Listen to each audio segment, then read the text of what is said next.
Well, I have 10 minutes, and as usual, as everybody before me said, it's a huge topic. We do a lot of stuff in social media. We do from activation, creating Facebook applications, creating iPad applications, Twitter, etc. But we started with intelligence in social media data, and that's our core business. That's what we're going to talk today. First of all, I was just in the tube, and this is the kind of thing that happens with brands in social media. That's the NetWest thing.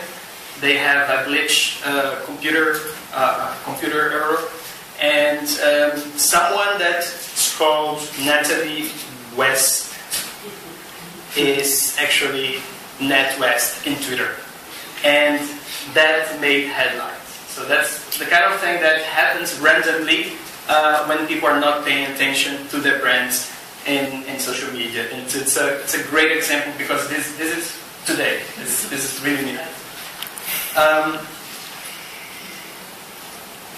We started 2004 actually doing for blogs a small study for Visa, and after that we had a website development agency, and after that we realized that social media or blogs, as we didn't know about Facebook or Twitter, whatever was coming, would revolutionize market research.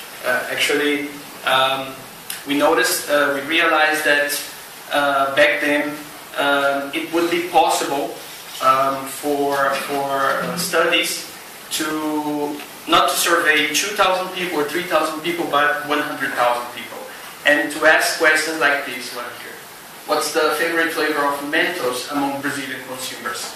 And we asked that for Twitter, and we found out that was strawberry.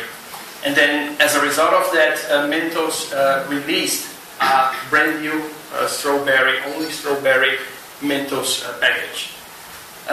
Then we found out that a fast food chain called Montaditos in Madrid has 70% of his tweets from smartphones. So it made all the sense for them to create smartphone applications, theme-based, Montaditos, the brand.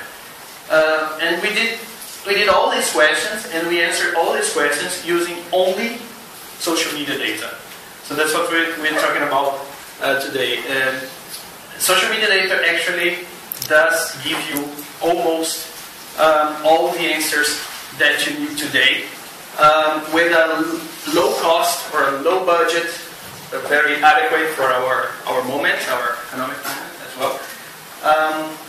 And I think, in general, companies are starting to realize that they don't have to have big budgets in classical market research anymore. They can look at social media data, they can look at what consumers are talking about, their brands and their competition, and to really exploit insights from this, extract insights from these projects. So, one thing that is very different is exactly the numbers, the figures that are behind social media data. That's one thing that is both an advantage and a disadvantage. An advantage because you have, at any time, you can get an iPad, you can get your computer, and you can search on Twitter, on Facebook, on Google, on blog search, and you can have 1,000 opinions about anything that you want. The disadvantage is that you have to process, you have to have the resources to process this data. And you have to have, because this data is actually building the core business of the core values of your branding, or is directly related to the core values of your branding strategy. So the first step to be in social media is not jump to conclusions, just to jump to action, but actually do a lot of listening. Listening before you act, listening during you acting, and listen after you act. This is what our main concern as a consulting company in social media is, to provide listening data and analyzing this data to provide constant and continuous feedback. So here just a few numbers. You have 2,000 average numbers of opinions mentioned in a global brand only in Brazil. So this is just one day, just like Apple or Samsung or Volkswagen. Sometimes you have peaks, like Apple. You had a small big data crisis 2 weeks ago because consumers went somehow crazy about Apple and tweeted 250,000 in one day. And then we have 24 million opinions collected. This is only for the Portuguese language. I'm not including here Spanish, Spain or Mexico or Germany or anything. Just the numbers for the Brazilian Portuguese market. So you see that there is a huge amount of data there, and we have to come up with ways, practical ways to analyze this data, or better saying, this data stream. Because it's not stopping, and it's not diminishing. It's just increasing. By the time millennials that are 22, 24 years old today, they get to the manager positions, they get to the place that we are today, this is going to be 10 times bigger or more. Because millennials are born tweeting. That's the thing. So, now I get to the nuts and bolts of analyzing social media data, and that's our core learning content today. We have lots of social media channels.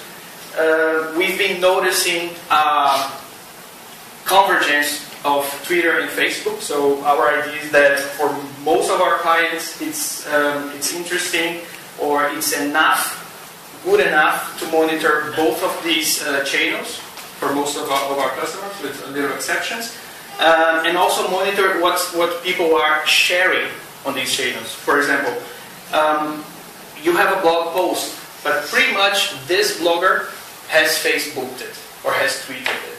So this blog post about your brand will probably come up within this monitoring. So one thing that we are trying to do is to simplify things as much as we can, and just monitor these two established channels for the most part, unless we find out, like in the case of car companies, that there is a huge amount of data in forums, for example. So we go and try to monitor forums. But we first try to simplify and to minimize the number of channels that we are monitoring, because if you go to 200 channels, maybe we have so much rubbish, so much trash in the data, that the process will get more expensive without any necessity. So this is the first thing that we found out in the day-to-day basis of analyzing.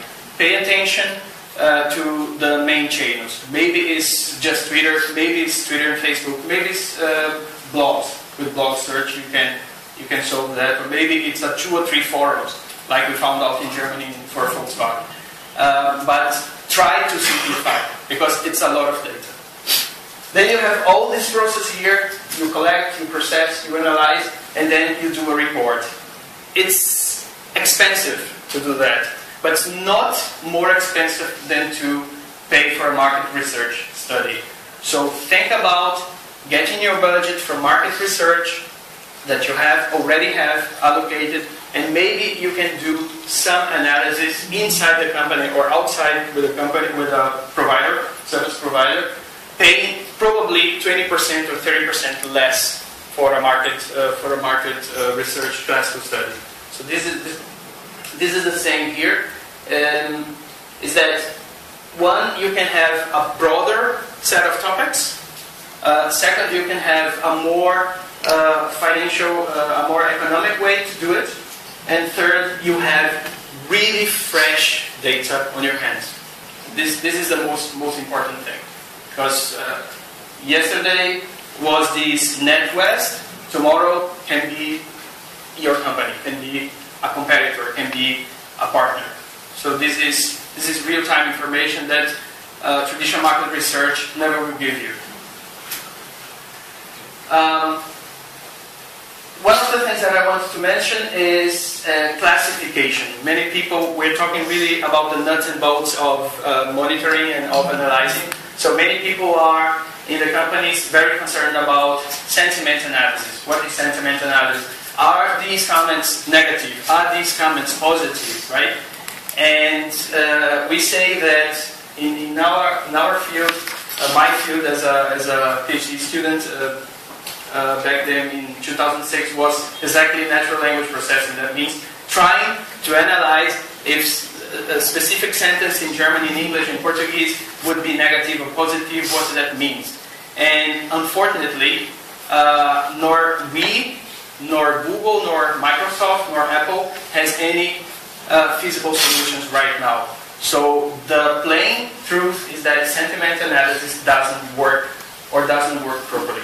So if we want to be serious about understanding our sentiment, we have to have people behind the scenes doing this stuff. Of course, they're not going to read 250,000 tweets, but we have to have some methods to analyze what is in the head of the tail, what people are really talking about, and then from there, trying to identify negative terms, negative adjectives, negative nouns, positive terms, positive adjectives, positive nouns, and try to do it massively. So that's what we call agile classification. For example, these 250,000 tweets from Apple, 75,000, almost 30% of this was about the iPod. That's I bought an iPod, I bought an iPad, I bought an whatever. So it's not that novel what you get. It's really something that it's repetition all the time. All the people are singing along the same brand music. So it's also very important to notice that don't worry if you have 200,000 tweets in this month. Probably it's going to be a lot of repetitions, a lot of things that are just being repeated.